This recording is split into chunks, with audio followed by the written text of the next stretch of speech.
G7 में प्रधानमंत्री। Germany में आयोजित दुनिया के सबसे विकसित 7 देशों America, Britain, Canada, France, Germany, Italy और जापान के महत्वपूर्ण शिखर बैठक में कुछ अन्य आमंत्रित देशों के नेताओं के साथ प्रधानमंत्री नरेंद्र मोदी ने भी भागीदारी की है।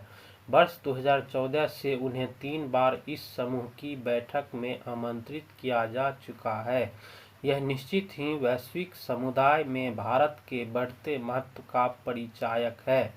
G7 के नेताओं के साथ साथ अन्य आमंत्रित देशों अर्जेंटीना, सेनेगल, इंडोनेशिया और दक्षिण अफ्रीका के शीर्ष नेतृत्व के साथ भी प्रधानमंत्री मोदी वार्ताएं कर रहे हैं।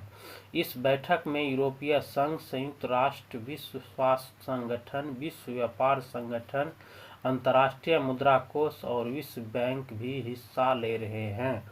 इस शक्तिशाली समूह द्वारा भारत को आमंत्रित किया जाना इस बात का सूचक है कि विकसित अर्थव्यवस्थाएं भारत को एक निकट सहयोगी के रूप में देखने के साथ वर्तमान अंतर्राष्ट्रीय परिदृश्य में उसकी उल्लेखनीय भूमिका को भी स्वीकार करती है। भारत न केवल G7 की बैठकों में नियमित रूप से आमंत्रित किया जाता रहा है, बल्कि वह क्वाड, I2U2, ब्रिक्स आदि समूहों का भी सदस्य है। हाल के समय में विदेश मंत्री समेत कई भारतीय कूटनीतिकों ने विभिन्न देशों की यात्राएं की है तथा अनेक देशों के नेताओं ने भी भारत का दौरा किया है। इससे स्पष्ट है कि आज भारत की वैश्विक प्रासंगिकता स्थापित हो चुकी है।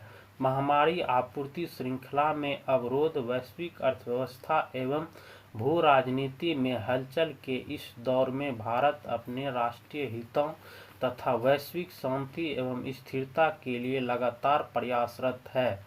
G7 की बैठक रूस यूक्रेन युद्ध तथा इससे उत्पन्न ऊर्जा और खाद्य संकट पर केंद्रित है। भारत समेत दुनिया के अधिकतर देश उच्च मुद्रास्फीति का सामना कर रहे हैं।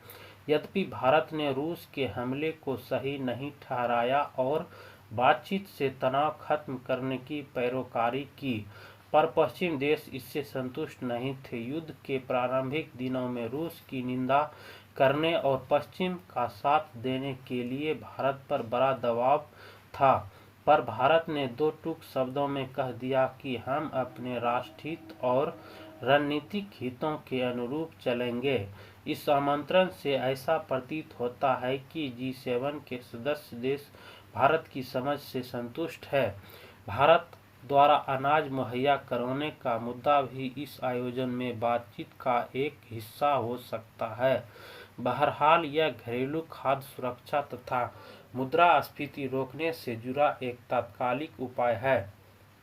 मुख्य बात यह है कि अनेक मुद्दों पर असहमतियों के बावजूद विकसित देश यह स्वीकार करते हैं कि दुनिया के सामने खड़ी चुनौतियों का सामना करने में भारत को साथ लेना ही होगा। विश्व अर्थव्यवस्था को पटरी पर लाने के अलावा सबसे अहम मसला जलवायु संकट से संबंध है।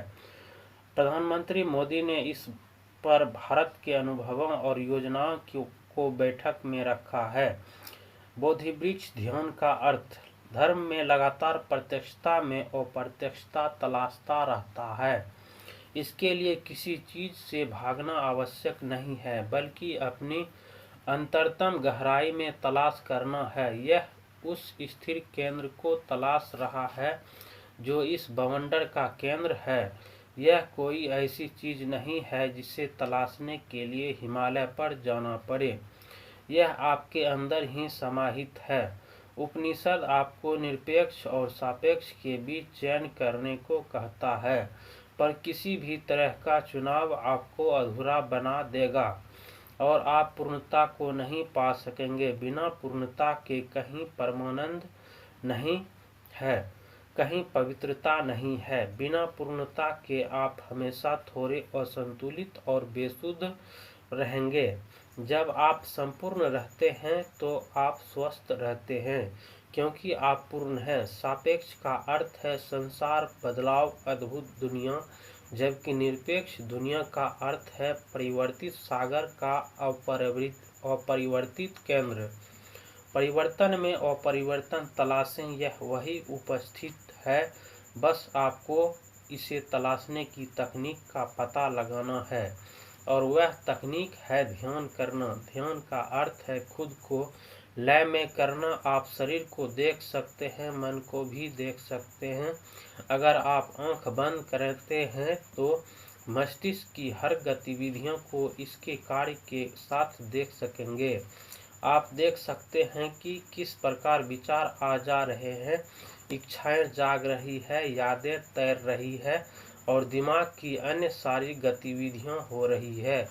इस सब में केवल एक बात निश्चित है, और वह है कि दर्शक यह सब देखने वाला हमारा मस्तिष्क नहीं है।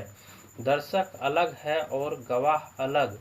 इस गवाह से अवगत होने के लिए केंद्र को तलाशना आवश्यक है। उस पूर्णता और अपरिवर्तन का पता लगाना जरूरी है।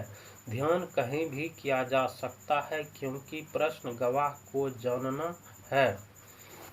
वास्तविकता में संसार में परिवर्तन को देखना आसान है। रेगिस्तान में ऐसा लगता है जैसे कुछ भी नहीं बदला, लेकिन अगर आप किसी बाजार में किसी सड़क किनारे बैठ जाएं, तो आप लगातार परिवर्तन देख सकते हैं। जैसे कि सड़क का ट्रैफिक जो लगातार बदलता रहता है और कभी एक जैसा नहीं रहता।